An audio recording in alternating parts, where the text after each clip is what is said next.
Yeah.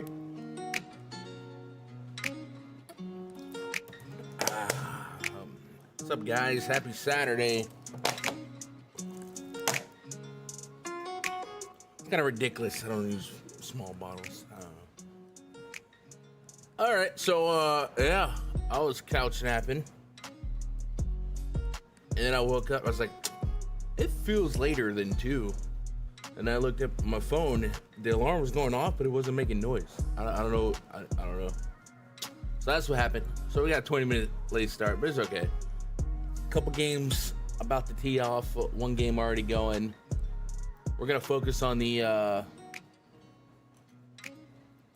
5 p.m. and beyond. So I guess it would be the 6 p.m. and beyond. Try to get a read on those games. Maybe pull away some plays we like. Hopefully you guys had a strong night last night.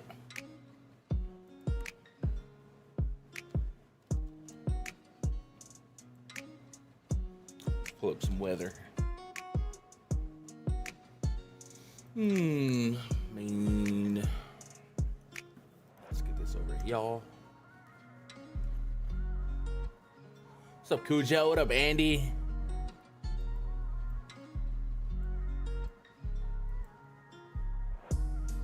I forgot I put in some PrizePicks slips last night.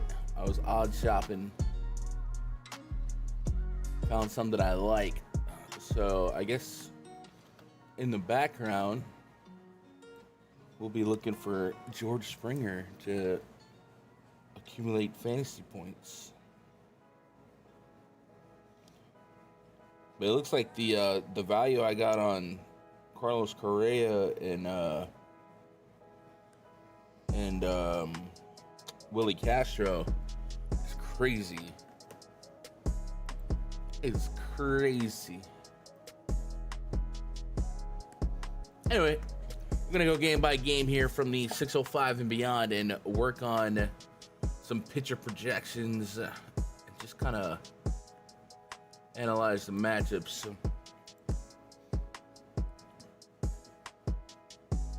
First game, Angels and the Phillies.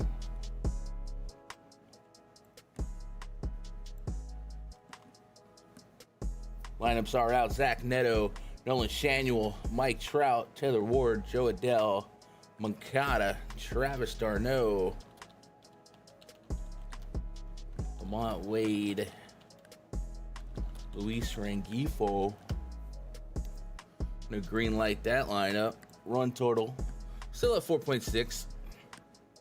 Phillies throwing Trey Turner, Kyle Schwarber, Bryce Harper, Nick Castellanos batting cleanup against the lefty. You like that. You like that. JT Realmuto, Otto Kemp, Edmundo Sosa, Brandon Marsh, and Johan Rojas. Pitching matchup features Kikuchi versus Taijuan Walker. Kikuchi this season almost a 24% K rate, 4.31 on the expected ERA, 3.1 on the actual ERA, and a 10% on the barrel rate. That barrel rate could have some problems in Citizens Bank. 135 homer per 9 to righties, keeping lefties at bay. The batted ball data is pretty similar to last year, and last year it was over $1.25. So if you're hesitant to click Bryce Harper and Kyle Schwarber, I don't know that you really should be. But certainly profiles well for like a Castellanos and maybe a Realmuto. One thing I was looking at lines last night and I didn't act on it, but Realmuto had some pretty favorable odds at like 2 hits, runs, and RBIs. But this season, obviously his bat has not been as glorious as previous years. Inversely, Taijuan Walker, he's a contact guy, meaning sub 20% K rate, but the barrel rate has been great for him. He's able to find not the barrel. Last year, a 13% barrel rate in 83 innings. This year, just 5, despite an 8% swing and strike rate. Now, he's still allowing some homers to righties, So I think this is an interesting matchup because the Angels, their bugaboo, right, their Achilles heel, is the fact that they strike out a lot.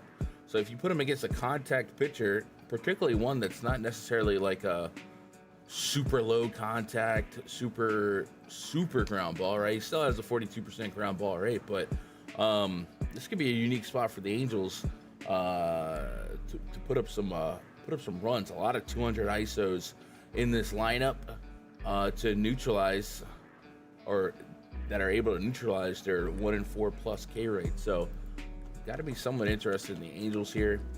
Neither pitcher would strike a lot of confidence in me as far as playing on a 3-game slate. And looking ahead, there's not many pitchers that will. So you kind of have to spin the wheel, make a deal when it comes to pitching on this slate. Let's throw in a pitcher projection. Open up our pitcher projection tab. Let's give Kikuchi a 24% K rate. Oh. And for Walker, we'll go 19.4. Walker 8. Walking lefties at 11, or righties at 11% clip. Gonna get 3 lefties, so we'll go 9.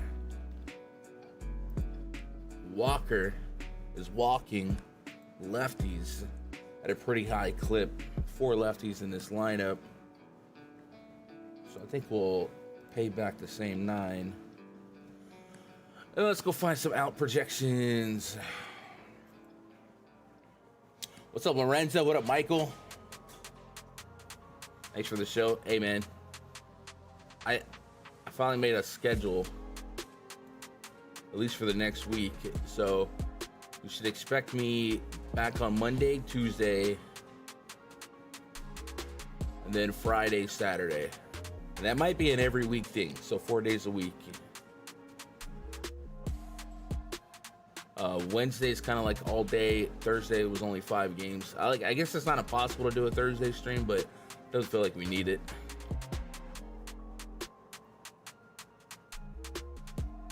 $17.5 and $12.5.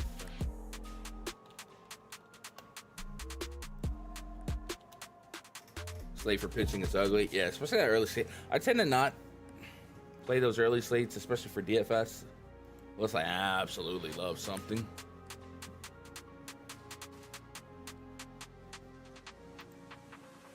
But honestly, sweeping this game for like props, not screaming at me, juicy enough run totals that I would be probably still looking for maybe a trade. Castellanos actually bet almost 300 against lefties this year. That's pretty impressive. So remember, Schwarber and Harper still draw a lot of walks, and they still get on at a good clip against lefties. So I'm not looking at this matchup to neutralize them that much at all. But we do get Kikuchi's K rate shooting up almost 30% against lefties. So, but I'd probably be looking for like a 1.5 hits plus runs plus RBIs for Casty, maybe Trey Turner.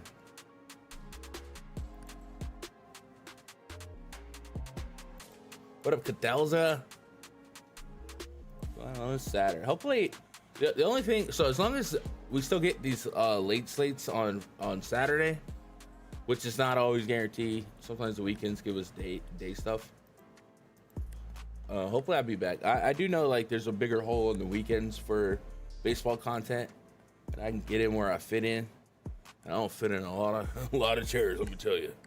But it's definitely been on my heart to get a more ironed out schedule, man. I have been so busy with. I got like 800 projects in life going on, and while baseball is my biggest, biggest passion, wrestling's up there. Sometimes I gotta be realistic and prioritize when stuff gets pinched. And unfortunately, while I love baseball and I love these streams and I love you guys, there's usually less than 30 of us.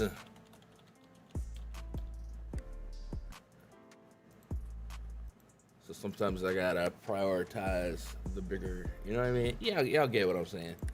3.8 run total for the White Sox, 4.4 for the Pirates. We got Adrian Hauser taking on Mike Burrows. So yesterday, did have a hunch that I thought the White Sox were in a better spot than the Pirates, and I looked up after an inning or two, and the White Sox were on the board. The Pirates were not. Today, we got Adrian Hauser throwing baseballs for the White Sox, whether he likes it or not. 17.3% K rate for Hauser, 3.68 expected ERA, somehow only a 1.56 actual ERA, 4.46 Sierra. So this guy is all over the place when it comes to actual stats and even predictive stats. Interesting.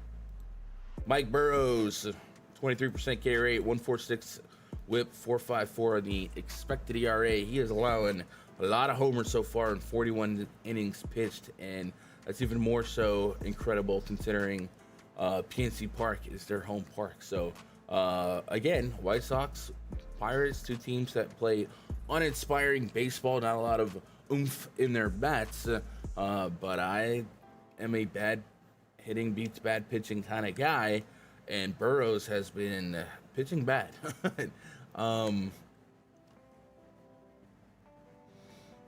Mike Tauchman kind of stands out in that leadoff spot, batting almost 300 in that split with a 795 OPS, 12.5% walk rate. So if you're looking for some fantasy points, it looks like a pretty good bet. A lot of checks going his way. Benintendi, Miguel Vargas. None of these other guys are like screaming at me here, but I would spin him in there in a stack against Burrows.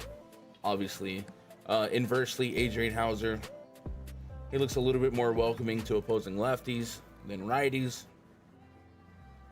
Heavy ground ball rate to righties, 3 years running, 55+% aggregate ground ball rate, and doesn't allow a lot of homers. And this is a park that is going to suppress some homers. Almost 40% below average in homers to righties this season. Now, that's also a product of the Pirates suck, so we're not going to react to that, but the White Sox suck. So, with the Pirates rolling out just 3 lefties, this could be a really sneaky spot for Hauser on a 3-game slate, because you could tap into this a lot of green right here, right? Sub 200 average allowed, no homers, a lot of ground balls. You wish that it would maybe extrapolate more strikeouts.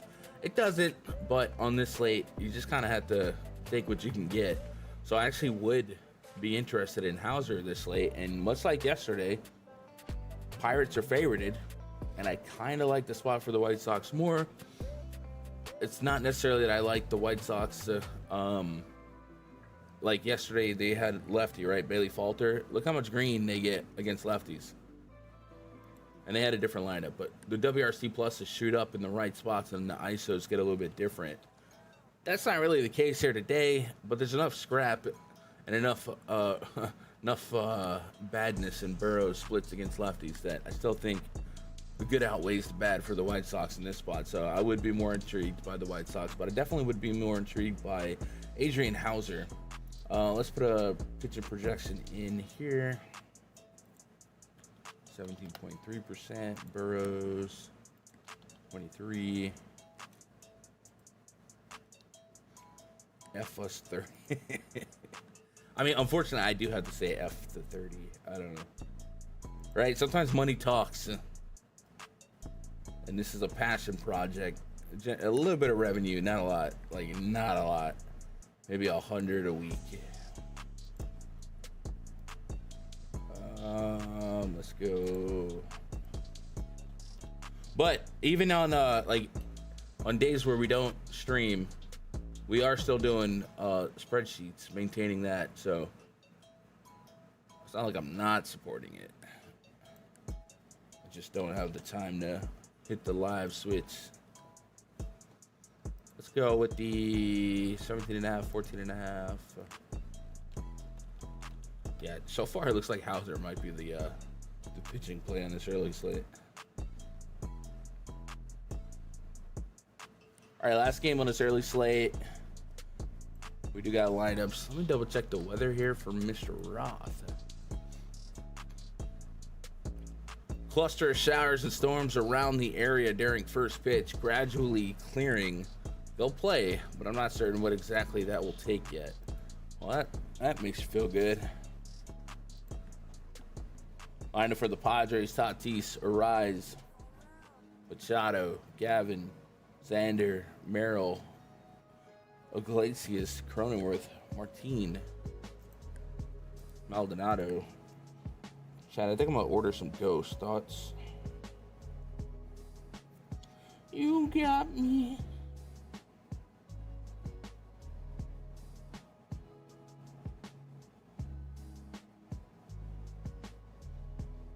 I need to just order the 12 pack for $30,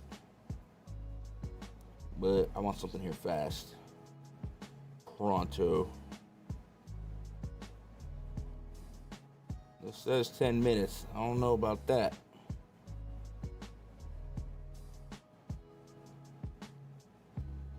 Let's go ahead and ship 4 our way. If you're going my way.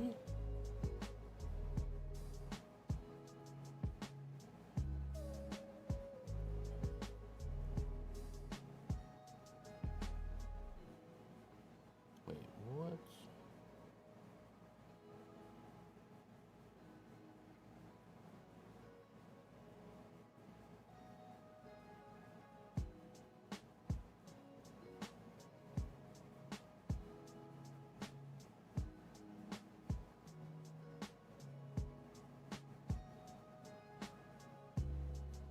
All right, we actually ordered 5 Ghost.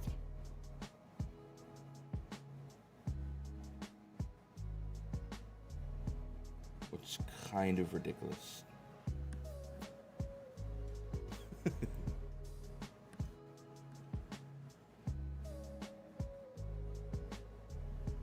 You got me. Nationals lineup: C.J. Abrams, James Wood, Luis Garcia, Josh Bell, Nate Lowe, Brady House, and Lyle Drew Millis. A Millis.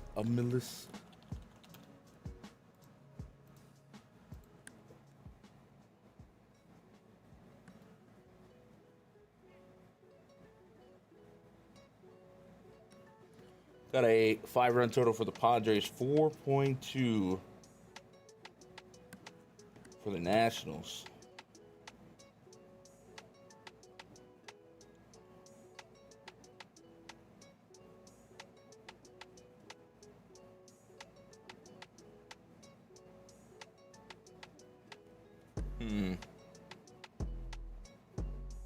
Dang, they made the minimum purchase $15 instead of $12.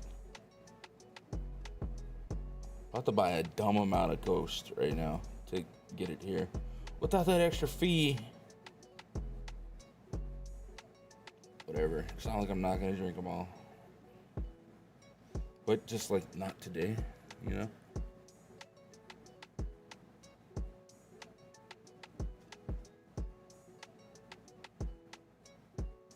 You got me.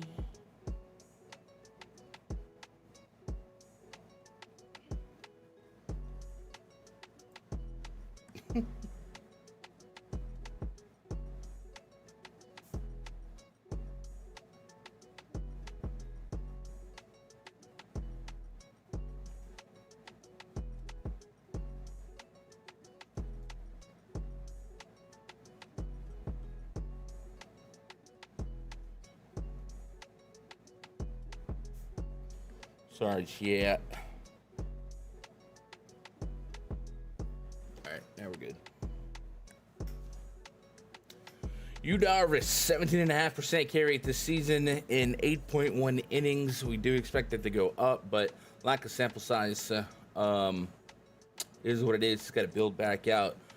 You do like to see the 12+% swing and strike rate so far, and most of the other batted ball data in short sample is pretty linear with others, so I would be confident and expect him to go up to at least a 20+% K rate guy.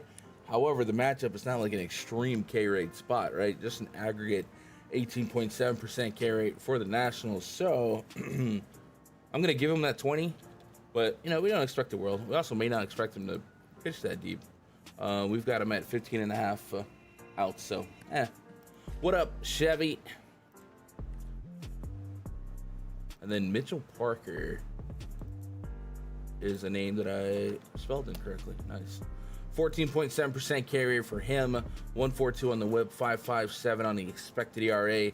Everything's pretty rough in 100+ innings of sample, so a lot of things leaning towards the Padres' favor when it comes to pitching matchup, but especially how established the struggles of Mitchell Parker against righties has been since the beginning of last year. And this year, really can't get lefties out either. So, good spot for pretty much every Padre. Historically, Machado's the guy I go to.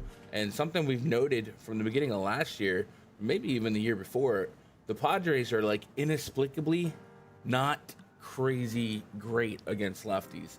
We do see some WRC pluses lift over 100 past Machado now, but it's not insane, right? You would think Tatis, Machado, Xander, like you would be like, this team should smack lefties, but it's really just been Machado in that department. So I'd be looking for him to anchor the Padres, stimulate that offense. Let's put a projection in on Mitchell Parker. I'm gonna give him 15% K rate, and for you, Darvish walk rate, I'm just put 8.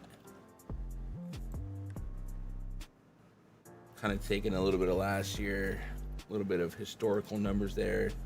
And for Darvish, we're going to go 15.5. And we've got, I'll probably give them both 15.5. Although Mitchell Parker, it looks like we should lean 16. I'll just put 16. That's our look at early slate. Let's do a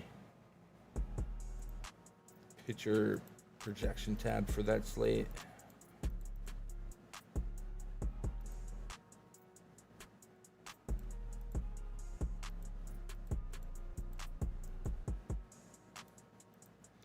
And Kikuchi squeezes out towards the top. Then Hauser. This is horrendous. 15 fantasy points.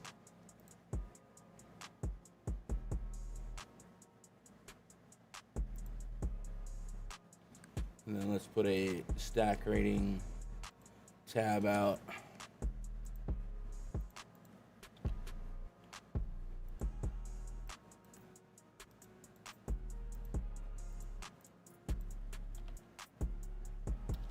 Jesus. Oh, you know what? Might not be able to, because the Fanduel didn't have a slate for that, so their pricing's not coming through. So it's kind of looking all wonky. All right. Speaking of all wonky, let's get updated home run odds.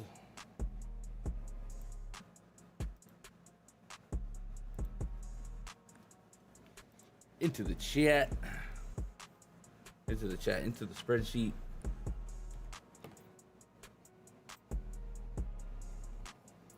Oh, shout out. Oh, I had a driver, now I don't. Dang, didn't want to bring my 5 drinks.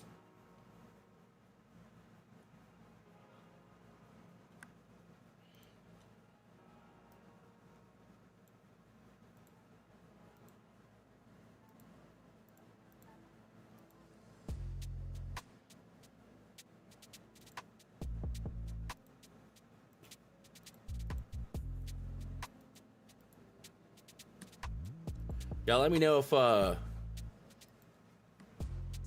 George Springer does anything, huh?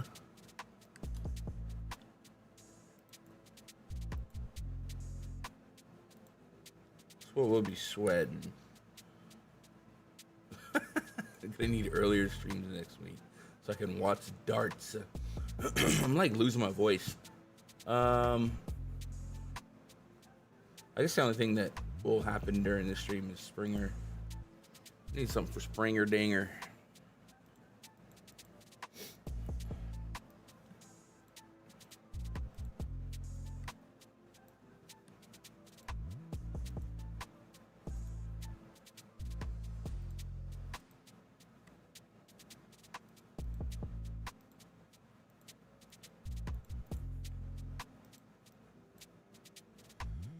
Kyle Schwarber still at the top of the bomb detector. Even the lefty-lefty matchup can't hold him back. Anybody else from this 3-game early slate? What up, Ducking? You're... Okay, now we can shout out Dallas. Getting the ghost.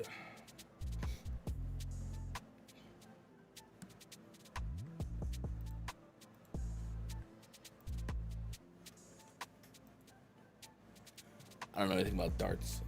Do they stream darts live?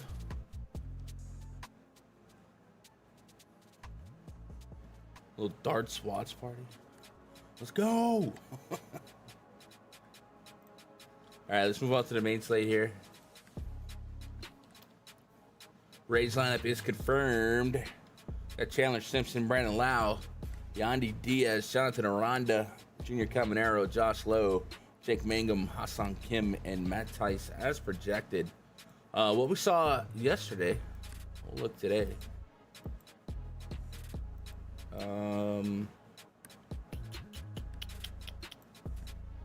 Simpson only had like a 6.5 fantasy point prop yesterday.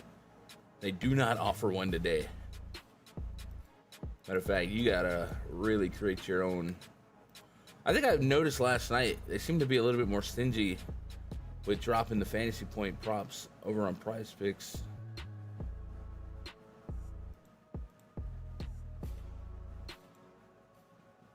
I mean, this whole game has 6 lines, which is a shame. But it is what it is. Dean Creamer taking on Zach Littell, 19.3% K rate for Creamer, 4.1 expected ERA. High xFIP against both sides of the plate, but especially bad metrics overall against lefties. 18% K rate, 286 average allowed, almost a 1.4 on the home run per 9. He's pounding them strikes, but he's been able to get got, and that could get dangerous in Steinbrenner Field, especially against the likes of Brandon Lau and Jonathan Aranda. And those are two that I'll probably profile as the guys he's got to look at to get out. 146, 160 WRC plus.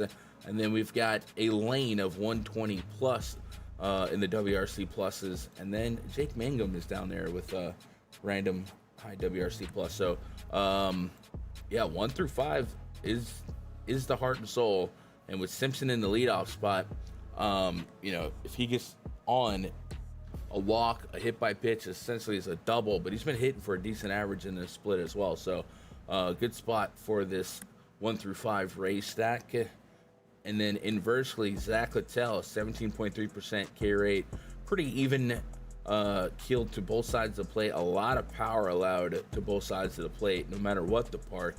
So a good spot for the Orioles to get some big swings. And in this split, with the roster today in the projected, there's a lot of high ISOs throughout this season. Matter of fact, 7 of 9 have a 170 to 190 plus WRC, or excuse me, ISO against righties. So there's a lot of oomph in this lineup, and very possible that this becomes a ugly shootout. And I would definitely be offense first in this game in Tampa. It's gonna be 90 degrees out there, and one thing we haven't seen a ton of to start the season, we've seen offense in this park, but we haven't seen a lot of 90 plus degree days, and that's gonna really extrapolate offense. Pitchers are gonna get fatigued faster, and then it's just hot and muggy out down there. So this game, honestly, it feels modestly totaled. If I'm being honest, 4.8, 4.4, based on what I'm looking at, would possibly be a candidate for a game total over if you're into those streets. But I'm absolutely pretty shy on getting behind either pitcher. So offense first. Orioles, Rays. Let's put some pitcher projections in. 19.3, Zach Littell. 17.3. 6% until 4%. Throw some outs in there. 17.5, 17.5. I don't know about that one, Billy.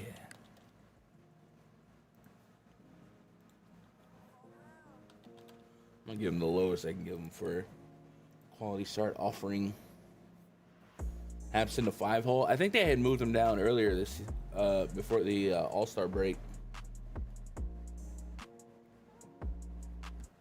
In my opinion, PCA is like an elite leadoff profile.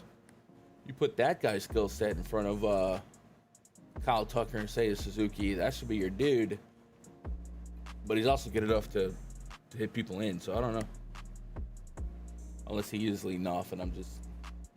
No, it's Michael Busch. Hey, Busch is... Alright, I guess. I don't know. I'm a little old school with what I like out of my leadoff spot. High OBP and stolen base potential. That's what I want. That's what I want. That's what I want. Tigers and the Rangers. Tigers with a 4.2 implied run total. Rangers sitting at a 4.5. Rangers lineup is confirmed. Josh Smith, Corey Seager, Marcus Semien, Adolis Garcia, Evan Carter, Wyatt Langford, Roddy, Tellez, Kyle Higashioka, and Alejandro Osuna. Kyler Montero against Kumar Rocker. So is Montero a long reliever, or does he get 5 innings now? 3, 5. Looks like, for all intents and purposes, we'll just consider him a built-out starter. Kumar Rocker, 19% K rate, 5.97 on the expected ERA, 13% barrel rate. Really suffering against lefties, kind of finding his way against righties, but he's allowing a ton of power, and this is a Tigers team.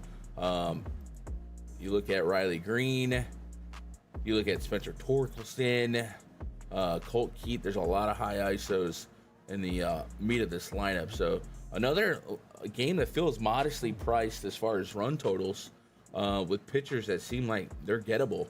I get it. The Rangers offense is probably a little flatter, but there's still some sneaky high ISOs in this lineup.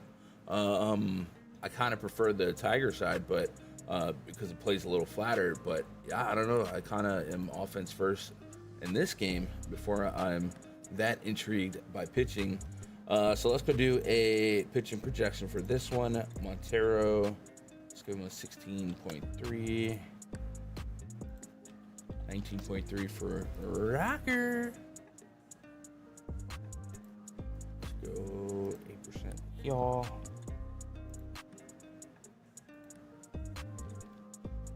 I feel like this direct to you thing that I just got is not direct to me, okay?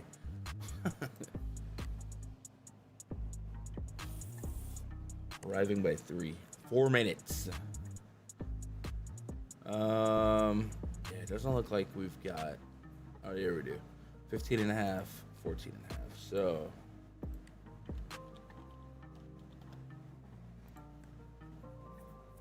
this game feels fun for offense, man. Looks like a really good spot for Riley Green. Can we get on Mr. Riley? 6.5 or 1.5? Out of curiosity.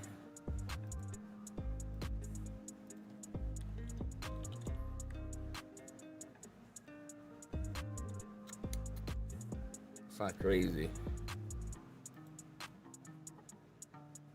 All right, just based strictly on matchup, I would be interested in Riley Green. What is this? It's my little worksheet from this morning. Guess I can delete it. I guess all this should still stand, but I doubt we're getting any of those offers. So we'll go PrizePicks. Oh, Riley Green over 1.5 or 6.5 FPS, right? Q. What do we like inversely? Probably something to do with Corey Seager, but I imagine we're not getting a steal here. 6.5 fantasy points. You know, I'm in on that.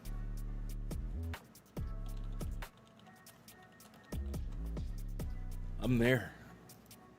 It's like an RBI double, yeah.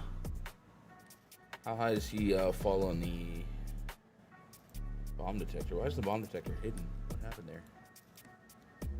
Seager, control F. He's actually pretty low. What are you gonna do?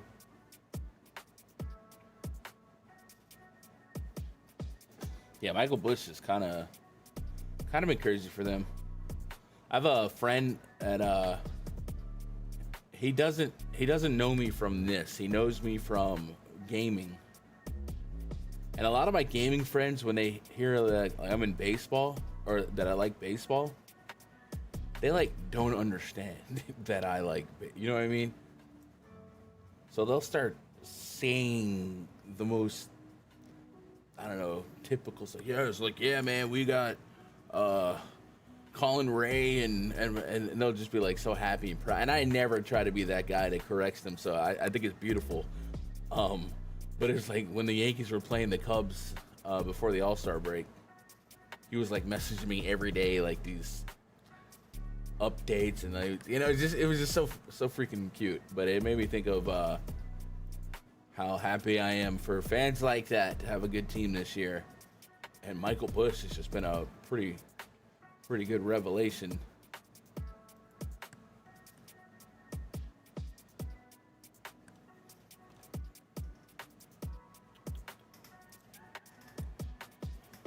All right, I guess we got lineups for the next game. Athletics. Jacob Wilson. Brent Rooker.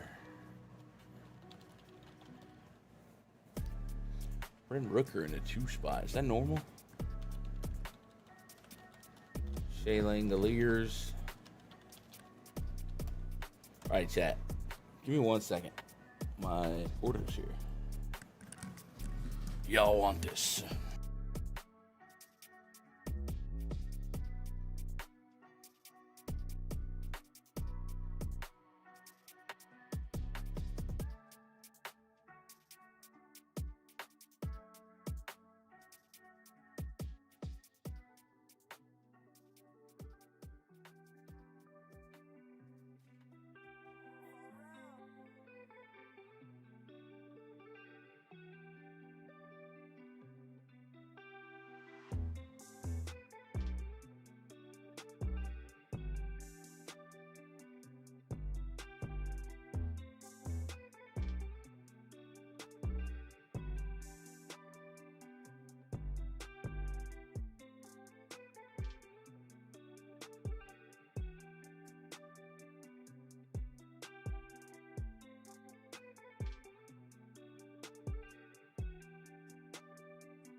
Okay. All right. I'm an idiot. That's bad. That's bad. That's my bad. I just gave the greatest analysis ever of that game. And no one will ever hear it. Because I'm not talking about Severino and Logan Allen again. My bad, guys. I just seen if y'all were paying attention. Yeah, I was looking at Severino's home road splits. Obviously, he sucks less on the road. But he doesn't really suck less. He just gets punished less on the road. My bad, y'all. My bad. That's dumb. See? I was also moaning when drinking this Ghost, so maybe it worked out.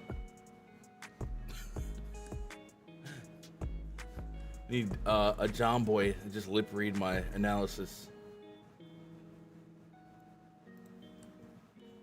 Let's do a pitcher projection here. I looked over and saw way more people in chat than normal. And I was like, I know they're not all up for this game. And it was really just people in the shadows like, hey, Mike.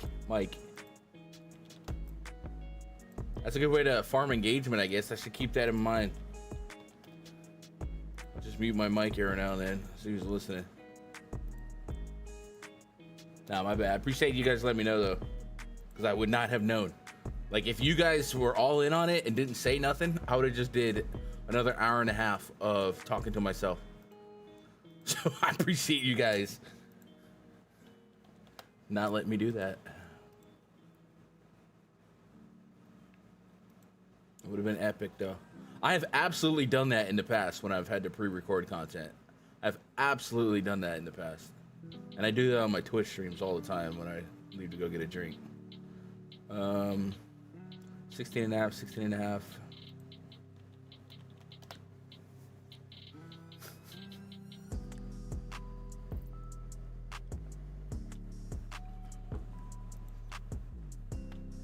I'm fairly certain I did a 1.5 hour recorded breakdown probably like 6 years ago. And I mean, I was going in it. And then when I went to chop it up and upload it, I noticed I hadn't recorded audio.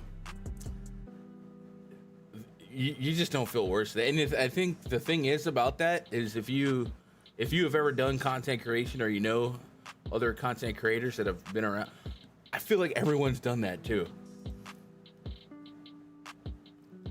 I was saying I'm kind of more intrigued in the Athletics offense than the Guardians because I think as a whole, the Guardians offense is flat and they suck. But I think I'm not ready to say the Guardians score less because I believe they win the bullpen battle by a pretty significant margin. And if Severino is bad, the bullpen is bad as well. Whereas the Guardians, they can kind of piece it together a little stronger.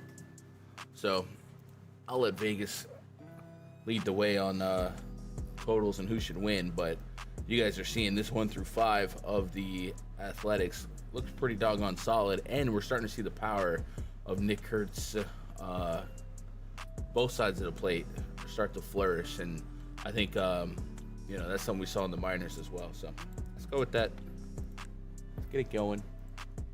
Let's matriculate on to the next one.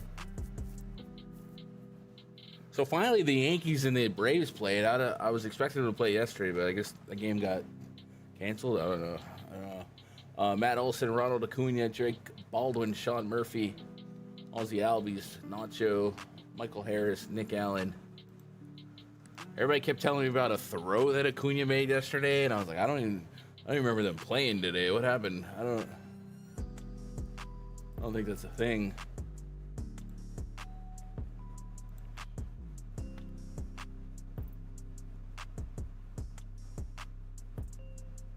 They're really going with Goldie leading off again here. What did Jason Dominguez do wrong that they're like, nope, you don't have to lead off anymore? But now he's just not in the lineup. But Goldie, Bellinger, Judgy, Stanton, Jazz, Trent. What are we doing? Hello?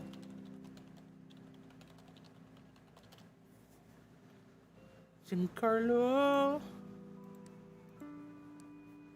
All right, so yesterday I told you guys we moved the stats to pull from just the beginning of this season now, instead of since the beginning of last year. Just at some point you gotta tighten the screws. I feel like maybe I should have pulled it to the All-Star break last year, and maybe I'll go back and adjust the sliders on that.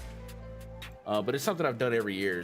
At the All-Star break, I pulled it because guys have regressed, guys have progressed, guys have changed their bat speed, their bat path. And the same with pitchers. Pitchers have changed pitch mix and arm slots and blah, blah, blah, blah.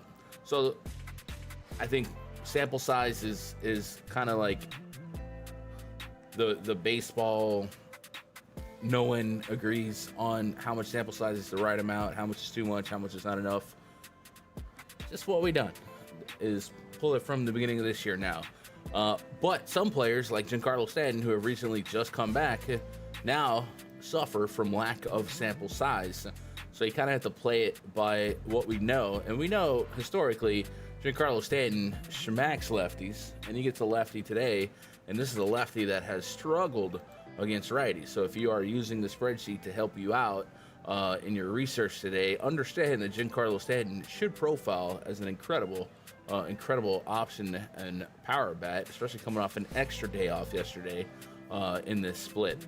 And so should the 1 through 4 of the Yankees offense. Goldie batting over 400, 362 for Belly, 338 for Judgy, a lot of 1-dot OPSs. So a lot of offense potentially from the top of this lineup, and the Yankees are road favorites in this spot. Will Warren taking the bump, toeing the slab for the Yankees, almost a 27% carried for him, almost a 20% C-strike.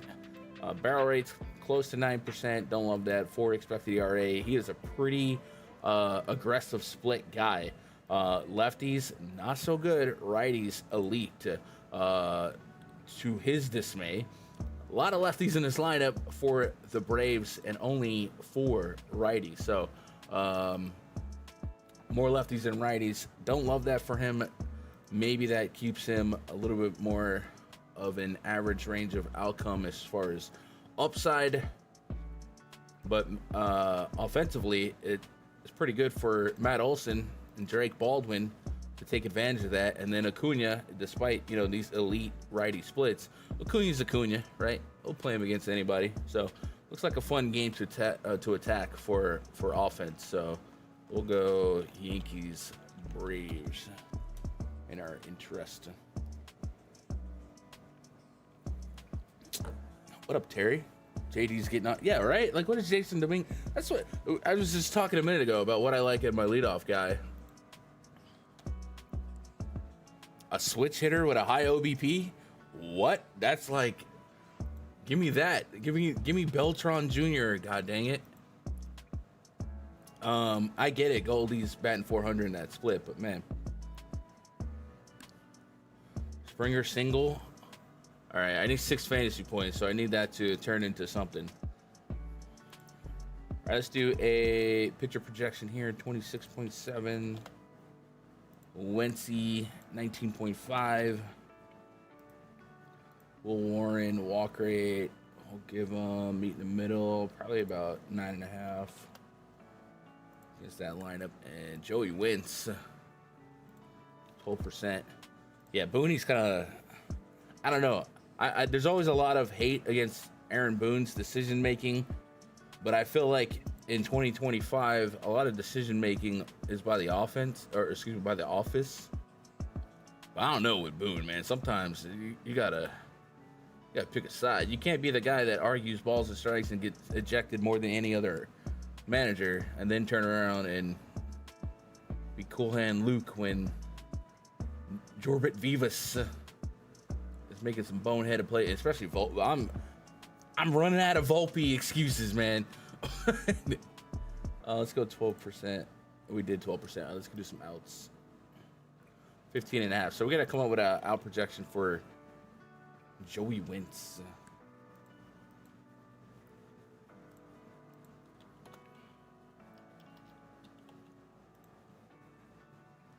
Three innings this last one. So let's just go like 11.5 as an out projection.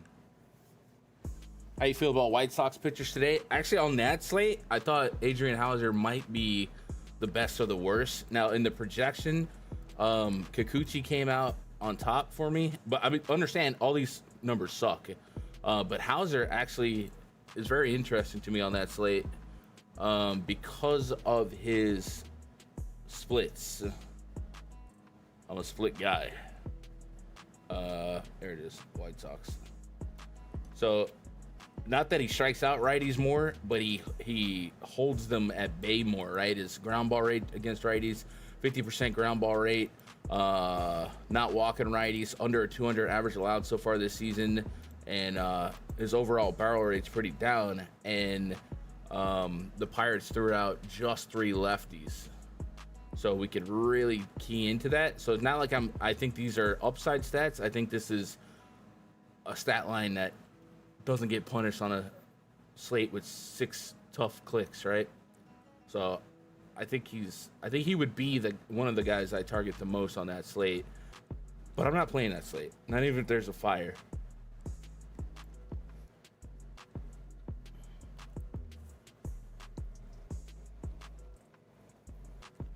Yeah, that throw was crazy, and I was like, we wouldn't even be talking about that throw if he just slid.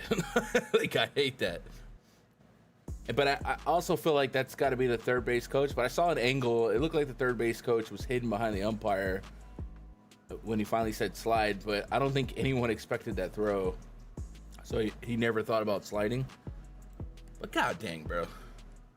Fundamentals. You should just, like, slide. Like, if you're trailing and you need to... And you need to manufacture runs, effing slide. Who cares if the throw's coming or not? Don't be lazy, especially if you're Jorbit Vivas. No disrespect to Jorbit, but what are we doing? All right, we got the Cardinals and the D-backs next up.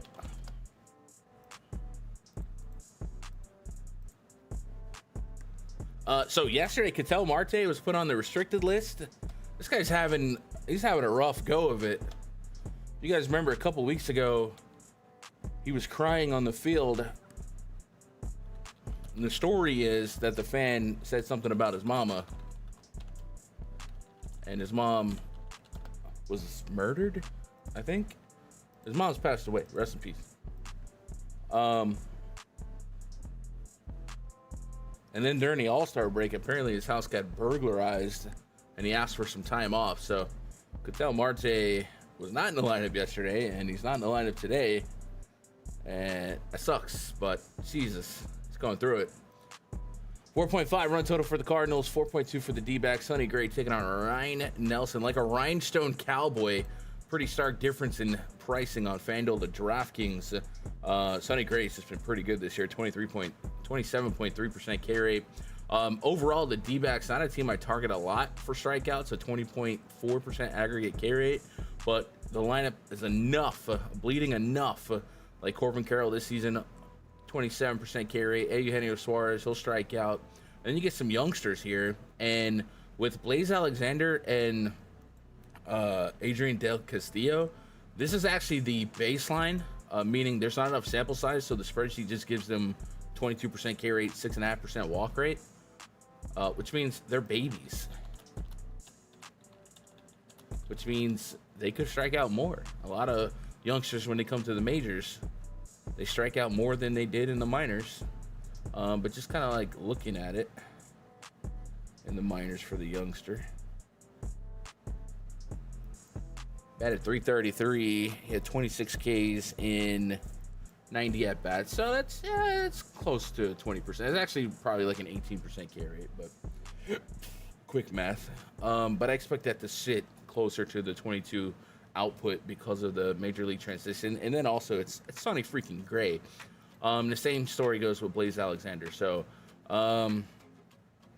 yeah, I've kind of conditioned myself to not love pitching against the Diamondbacks. But I tell you what, so far today, this has been a really rough slate for pitching, and it's not going to get that much better. We're going to get into cores where we're not going to touch either one of those guys. Shota Imanaga and Brian Bayo, neither are going to strike a lot of confidence. So Freddie Peralta gets a tough matchup. But don't get me started on that freaking matchup with Quinn Priester. Sonny Gray has to be the best pitcher that we've talked about so far on every game that we've. So probably even against our. I don't know. We're gonna have to play some Sonny Gray tonight. We're just gonna have to. And Sonny Gray does strike out lefties at a higher clip, and that's something we've seen, or we've seen him suppress lefties pretty consistently going into last year as well. So I'm just gonna play. We're gonna bet on talent with Sonny Gray. Obviously, you're gonna have enough hedge in your portfolio when it comes to the D-backs that you play both sides of that. But it just feels like Sonny Gray is the best pure pitcher on this slate, other than maybe Freddie Peralta. But you gotta get around the matchups for both of them. Hey, Eugenio Suarez could get a phone call any minute now.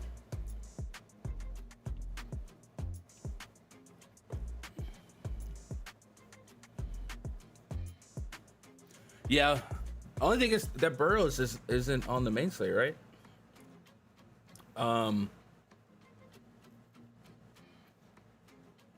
Yeah, that game in that park with two sucky offenses wouldn't shock me if both pitchers kind of shoved. Blaze Alexander was a big K guy in the minors. 10K name. It is a crazy good name.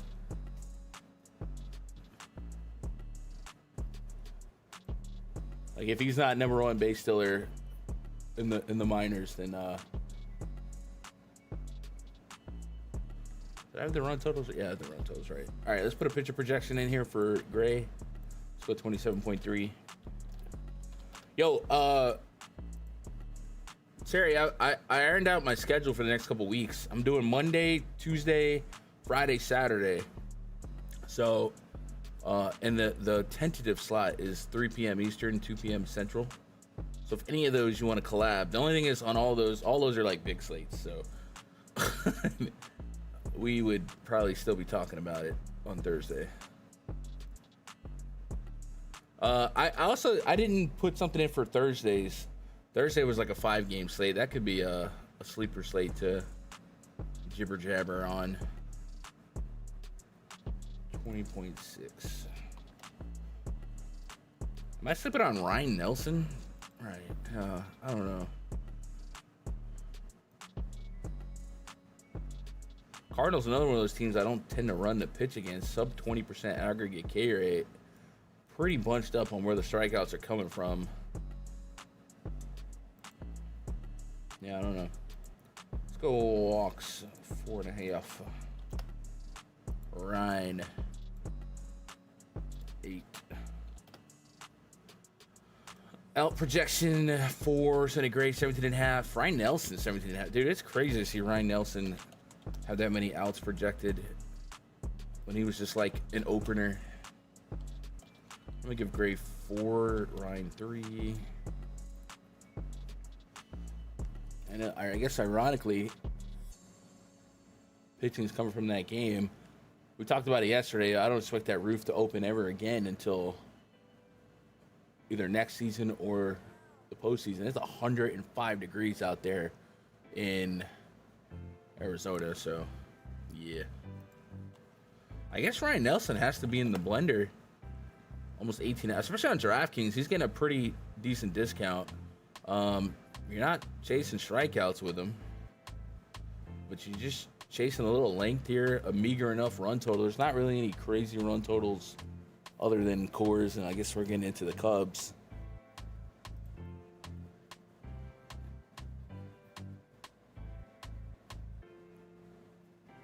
Yesterday, yeah, man, I have so many ventures in life right now, and it's like I'm getting pulled 8 different ways. And I was saying earlier, sometimes I gotta not do the stream for 30 of my favorite friends and family talking baseball to handle some of the other ventures. But I sat down the other night and I was like, dude, I gotta get this under control. Between wrestling, business adventures, some grinding, some family obligations, I was like, man, I'm just sleeping, waking up, and going with the flow, and it's not good for my health. So I literally sat down and Made a spreadsheet schedule. I'm not even making it. I made a spreadsheet, color coded, and scheduled my days for the next 2 weeks to get life under control, man. And I went through each day, see how many baseball games there were, when they play, blah, blah, blah. Carved out when I'm streaming, when I got a couple wrestling shows, but like next Sunday I'm booked for wrestling.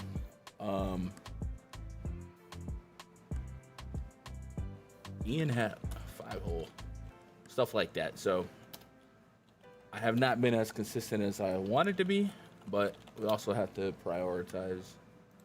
God dang, I can't type today. Swanson.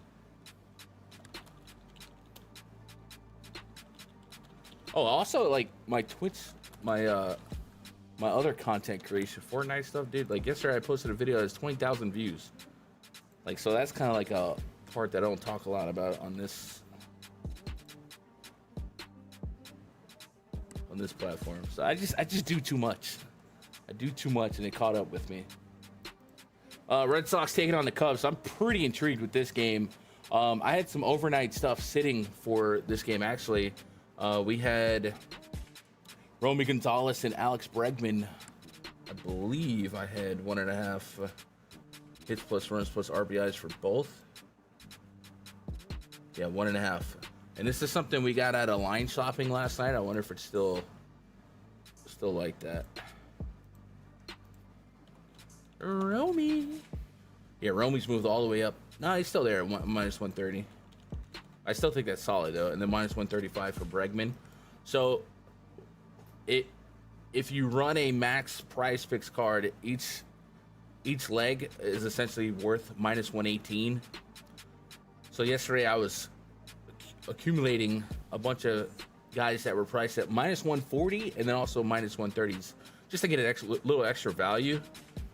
And what we came away with based on line shopping the night before was Springer, Wilson Contreras, Bregman, Romy Gonzalez, Willie Castro, and Carlos Correa. And I think the value that really shot up in this lineup was Castro and Correa. You can't really even get 1.5 total bases now.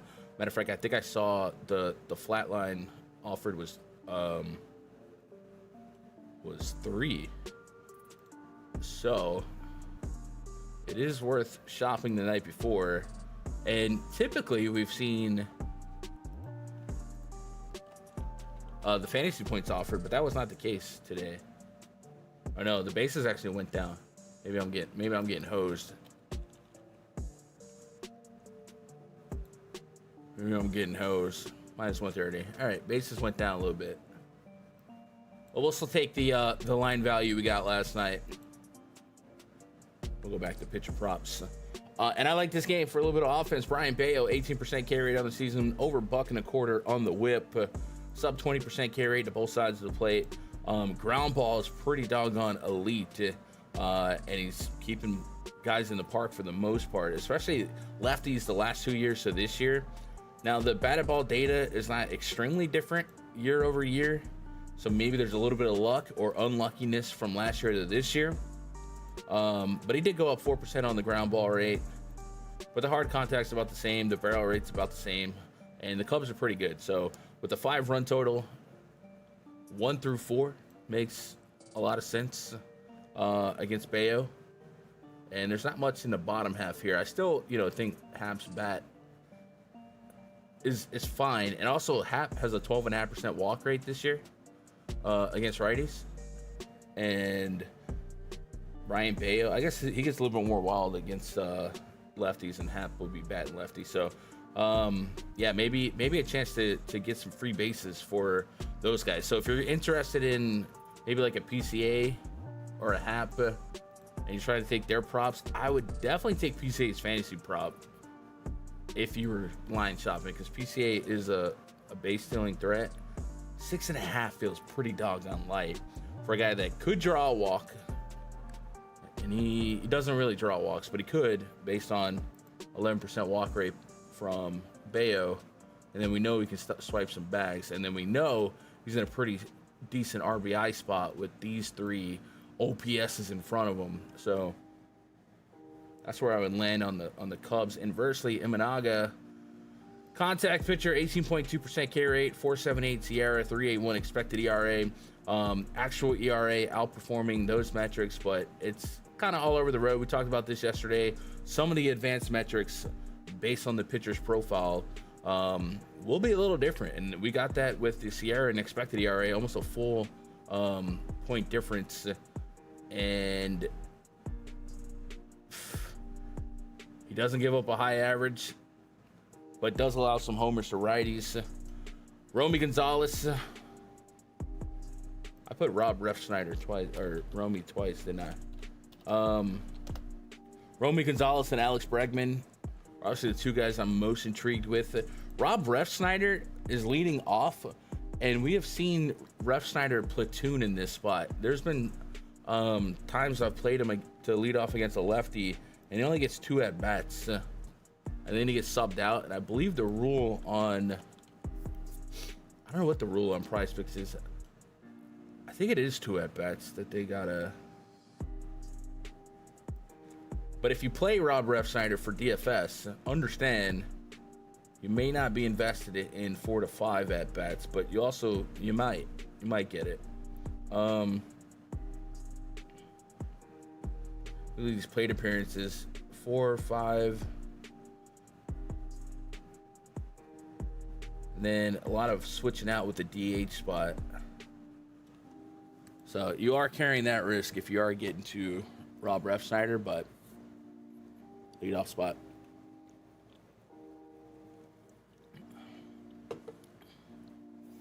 What do I do with wrestling? I do a little bit of everything. What's up, Quinn? Have to keep the mental health. Yeah, no, I pride myself on mentally strong. It's just physically exhausted doing all that at times. Giants and Logan Webb suck. Did we get more fantasy points for George Springer?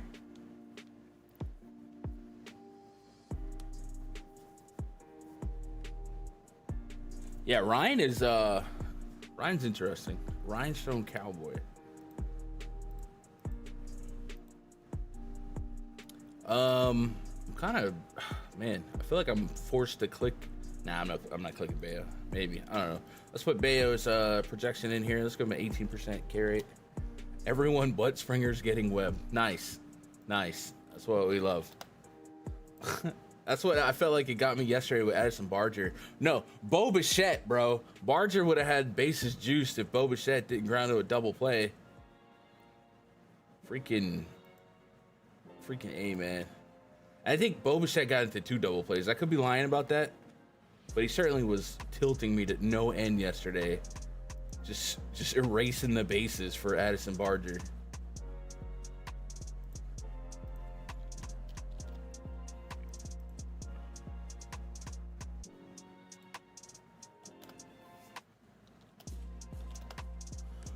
Out projections here. Let's go.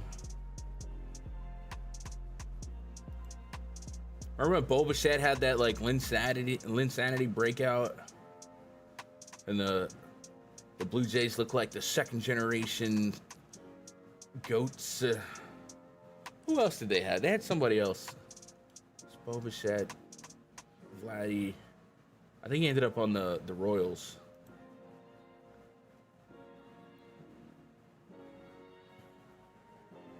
$17 and a half.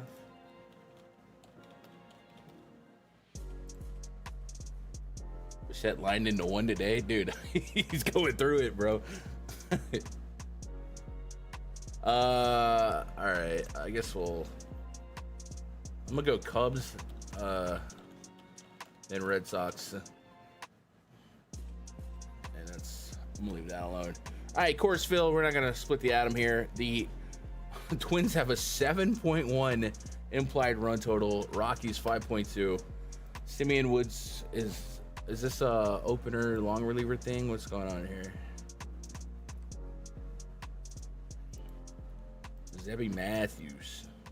Why did I have SWR yesterday when I went to sleep? All right.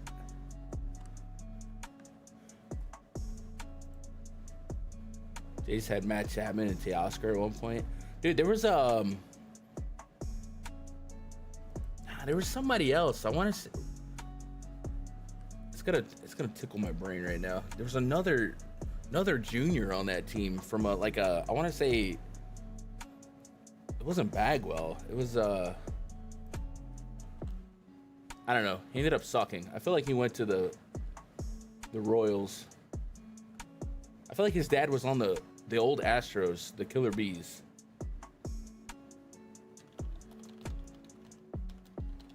But I truly can't think of his name right now. I need this ghost to kick in.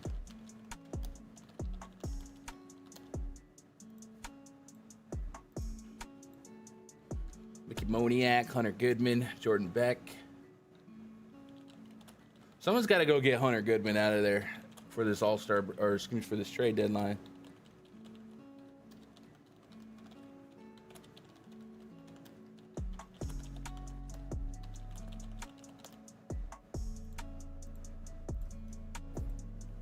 Bizio, that's what it was.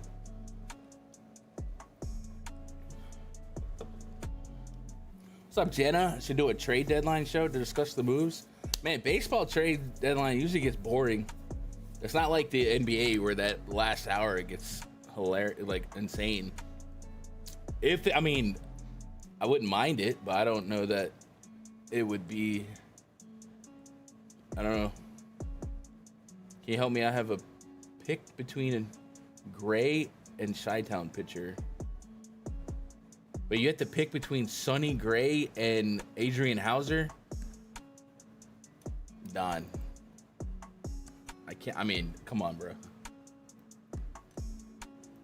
Or did you mean Imanaga? Either way, the answer's Sonny Gray. Freaking Springer.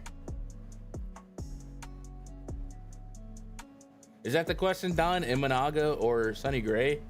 I'd have to. It's Sonny Gray for me every time. I would imagine Sonny Gray's coming with exponentially higher ownership, but the upside on Sonny Gray's ability to have a 30% carry rate in any given game is got to be the answer. So I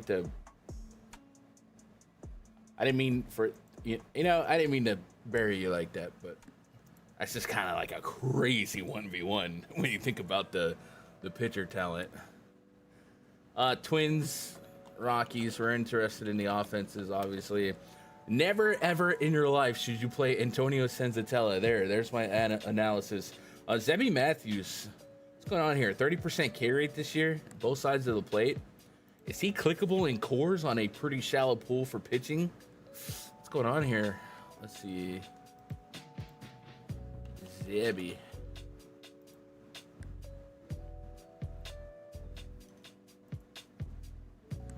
Zebulon. He's got a 43% whiff on his slider, 33 on the changeup, 50 on the curveball. And he's only thrown 5 times.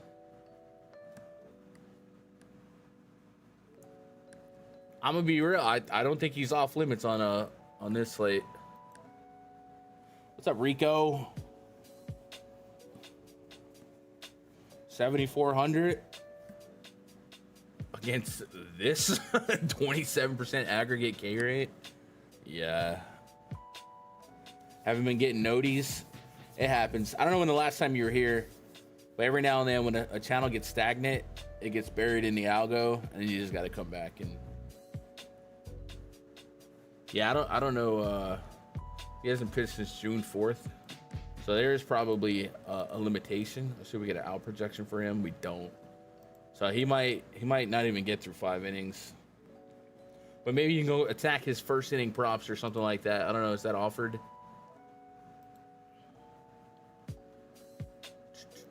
You don't really get much, huh? Colorado.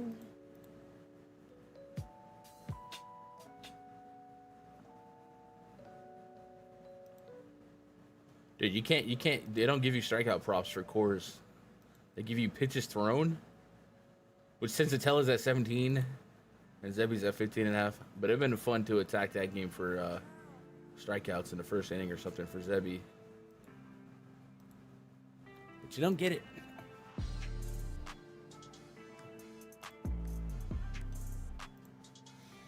Let's go 30% on the K rate. Let's put Antonio Senzatella's 11% K rate.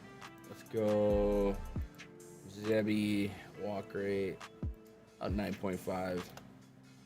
Senzatella's 7.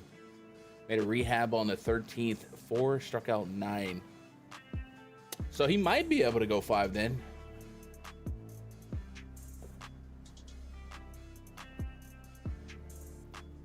The giant pink elephant. I didn't see the Kumar Rocker part, and I thought you were talking about me. Hold up. What did I do? All right, for Zebby, I'm gonna give him 13.5 outs. You said he went 4. That's 12. He might. I'm gonna give him 14.5. F it. If it did. Give them both 14.5. So on 14.5 outs, based on his K rate, it spits me a 6 strikeout projection. On DraftKings, 7,400 on a shallow pitching day. 6 strikeouts, that dog might hunt. Now, if he doesn't get the 5, you're not eligible for the win, but that matters more probably for like Fanduel. They have him at 14.5 outs as well, so I do have a whole extra strikeout than the prop does. What's the Vegas line?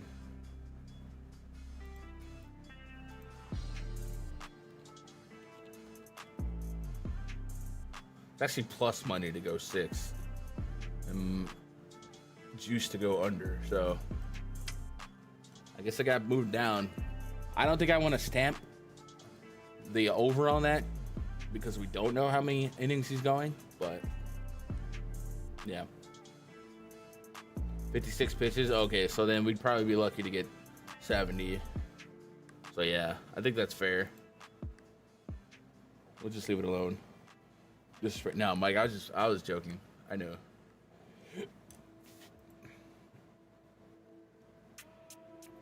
You guys ever heard of a rage room where you can go in there and start smashing TVs and breaking stuff that people threw out?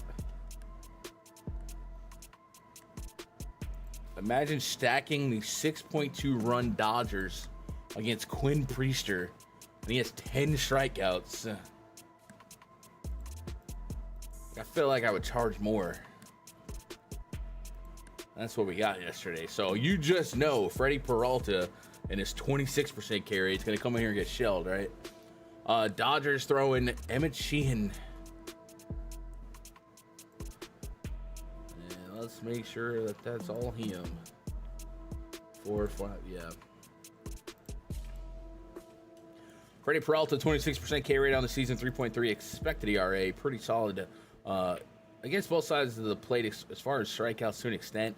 He does bleed a little bit more to lefties, 4.52 on the xFIP, but he's keeping lefties in the park because the hard contact to lefties this season is at 23%. Barrel rate's been pretty steady. Eddie, the last 3 years, 8.5%. He's just fine. He's a solid pitcher. He's got a pretty tough matchup today. We don't have confirmed lineups for either team, but it would be hashtag baseball Susan for Freddie Peralta to try and curtain call Quinn Priester's 10 strikeout day and just get absolutely smacked by the Dodgers. And maybe, just maybe, there's a little bit of field diminished interest in the Dodgers struggling because they kind of hit a hiccup or two before the All-Star break and, you know, coming out like that yesterday. But it's still a sleeping giant, right? So I would keep playing the Dodgers as long as we get them pretty low owned. I got to imagine a tough opponent with cores and a lot of bad pitching to make a lot of alternatives be pretty solid. It's going to keep the Dodgers less owned than a typical slate, right? And only Shohei Ohtani is over 5K, so you get a discount on it. So I'm not touting the Dodgers because of the matchup or anything else. I'm just kind of interested in having opportunity to play this high potent offense when the field is down, right? Buy low, sell high type of thing. So you're kind of buying really low on the Dodgers right now. So I'm interested. Sheehan, 20% K rate to righties, 30% to lefties, almost 4 xFIP to lefties. He only has 13 innings of sample size this year in the majors. Didn't pitch in the majors last year. So we don't have a ton to go off of. We can go check out his minor league splits. Fastball Fred.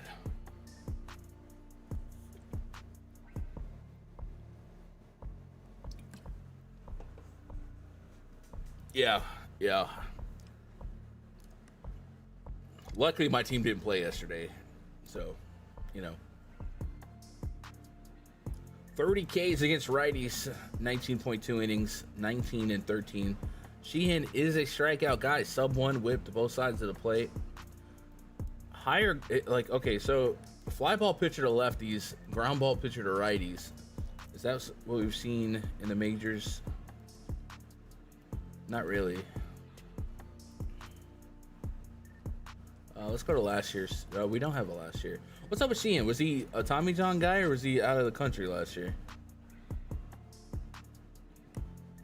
Sheehan's been solid, but it's the Dodgers pitchers' bones have been replaced with glass. Got it.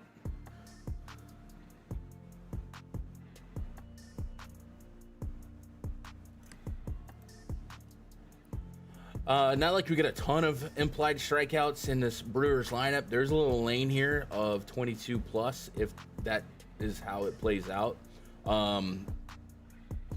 Brewers tend to switch their lineup a little bit lately. So we'll see if it actually comes out like that. But I would expect it to be about a 20% aggregate K rate lineup. And Sheehan has been pretty good as a strikeout guy. So Tommy John last year. All right, let's do a Freddie Peralta projection. Sheehan, I guess I'm gonna give him a 25% K rate. I think that's fair. Peralta walk rate 8%. Sheehan 8%. Go check out some outs. That would be strikeouts. Actually, they have Sheehan at 4.5 Ks if everybody's feeling froggy. 14.5. Dang, dude. Dude, this is a really bad slate for pitching. And I guess I thought it would be a big reset for everybody, but I guess the more I thought about it, it's like, no, all the good pitchers were at the All-Star game. So it makes sense for day 1, day 2 pitching to suck on the opposite side of the All-Star break.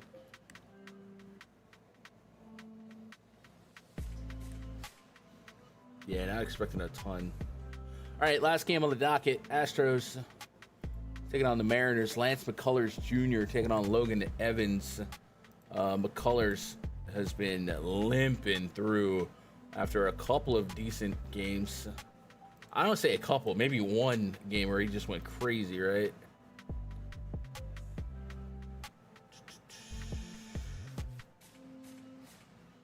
He had 8, 12, and 7 Ks.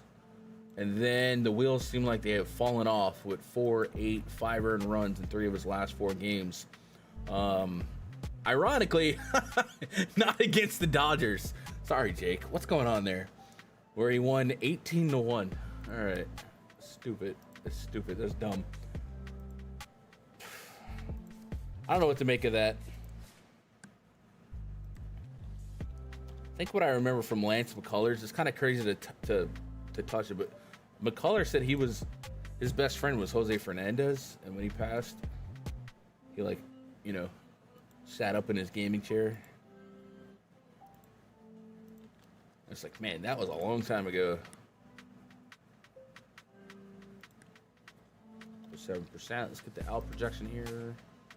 15.5, 15.5. All right, matchup wise, 21% K rate on the season against righties. The Mariners, we know the deal with them. They hit for a lot of power. They can also strike out. We've seen the strikeouts year over year diminish. And now that we've actually made the stats this year only versus beginning of last year, we've actually seen a drop in some of these K rates. Get a better text. I feel like the 15th game slot doesn't get used that much.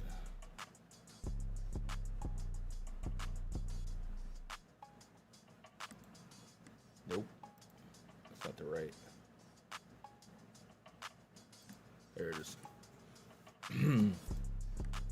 But T-Mobile, tough park to generate some offense. Neither team coming through with a high run total, but McCullers has suffered with the long ball. 1.21 homer per 9 to lefties, 2.8 to righties, 12.5% barrel rate. Good spot for, I guess, I don't know. This Mariners lineup coming out pretty lefty heavy. So if we had to play devil's advocate, McCullers is sustaining a 50% ground ball rate to lefties. He's also walking an allowance of power. So this is like, he is so unpredictable. He's predictably unpredictable. So I just play the usual suspects, and then inversely, Logan Evans.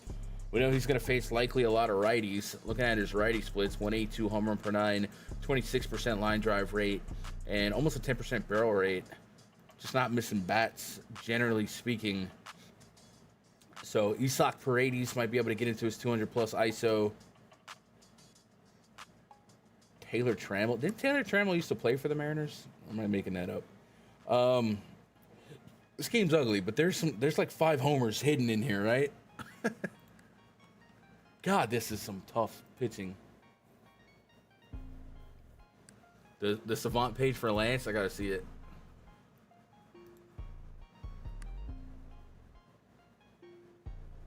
.29% changeup, 20. Yeah. Dude, I remember one time Lance was facing the Yankees. Homie must have threw like 40 curveballs in a row. I was so triggered.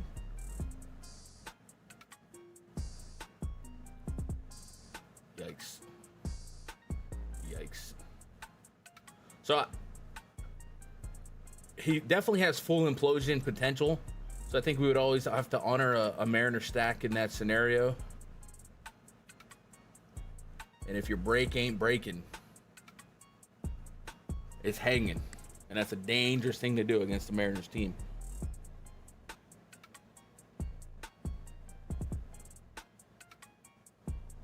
Jesus.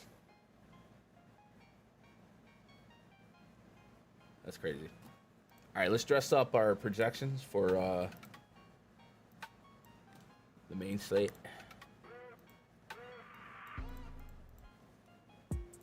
I gotta say, man, this is probably the ugliest pitching slate for a essentially 15-game day I can recall in a while. There's just no, and the thing is, I don't feel that confident in a lot of these offenses either. I guess we don't. Yeah. Let's go pitcher projections.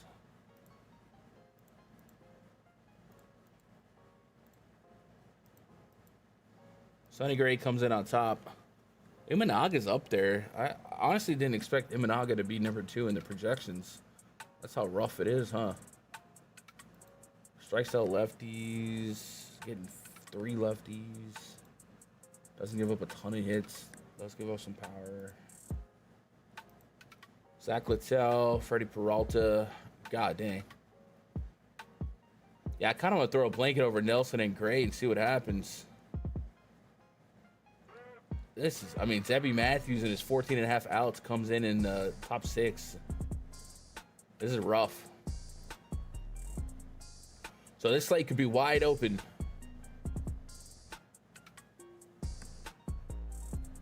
Definitely is pre-flop. Bomb detectors liking Ramon Laureano. There's a name I was not ready for. Obviously, this has to be super juiced by small sample. But he has one of the highest home run numbers I've seen. Huh? How is that happening?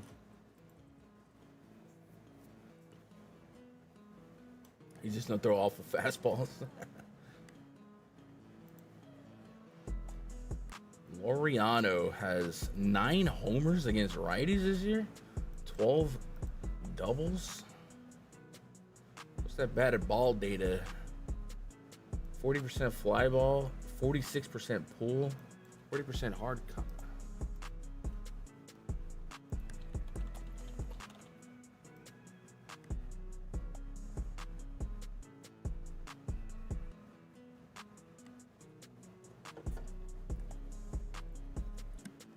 Yeah, Nelson feels like a really rock solid DK click.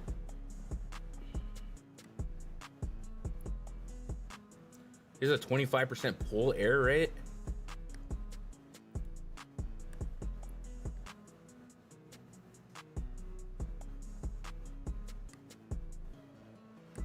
Yeah, Orioles, that game could get crazy. Man, Ramon Laureano at the top of the bomb detector is just crazy. What are we getting for Laureano on PrizePicks? 5 fantasy points? I mean, I got to.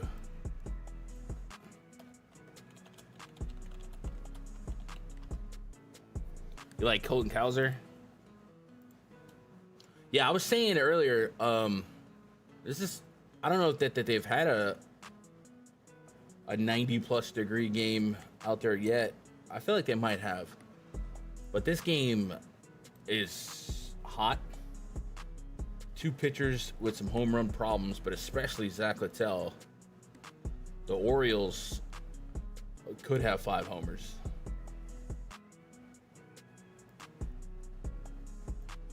So the Orioles are looking like a juicy stack. They didn't go too crazy in the stack rating, but that's probably because the run total is so low. I don't know, man. I feel like they're getting disrespect. I feel like that game run total is kind of too low, but I don't know. Don't get me started, because at the beginning of the year, I was Mr. Baltimore, and they burned me so much, but this is such a good spot for them. Weather, matchup. I don't know. All right, I guess I'm going to fire off a couple cards. Wait for some lineups to come out. Terry, do you stream on Sunday? I'm not streaming Sunday. I'll be back Monday, Tuesday, tentatively next Friday, Saturday. And I don't know if anything's bridging the gap between them. Yeah, it feels low. Yeah, 90 degrees in that part with these 2 guys on the bump. And Creamer, much more susceptible to lefties. And you're getting Simpson, Lau, Aranda. I mean, this game can get crazy. You don't do weekends? All right, well, I will also be back at it Monday. Maybe Monday or Tuesday we can collab. All right, I'm going to get out of here, y'all. If you got anything else for me, twitter.com/Gundecker, MLBgrind.com. You can jump in the premium Discord. Tag me. I'll be around updating lineups till lock. And I'll make a few new PrizePicks cards. If you guys want to tell what I do have going on PrizePicks, it was purely based on odds value, not necessarily matchup. But I think I have a card that hasn't hit yet, or hasn't taken the field yet. So this is one that we got live, and this was based on odds value without George Springer, because I didn't love the George Springer matchup. I don't know how much of this is still available, but Wilson Contreras, Nolan Shanuel, Romy, Bregman, Castro, Correa, total bases. And then I'll probably try to make one more right now based on the research we've done. And it's probably going to feature these Orioles. But we had Riley Green penned, Seager, Laureano. So I'll see if I can come up with something like that, and I'll post it in the Discord. Yeah, I wish they would give us Simpson fantasy points. All right, Chad, that's going to do it for me. I'll see you guys on Monday. Appreciate you. Tell somebody you love them. Enjoy your family. Good luck. God bless. Go win some money.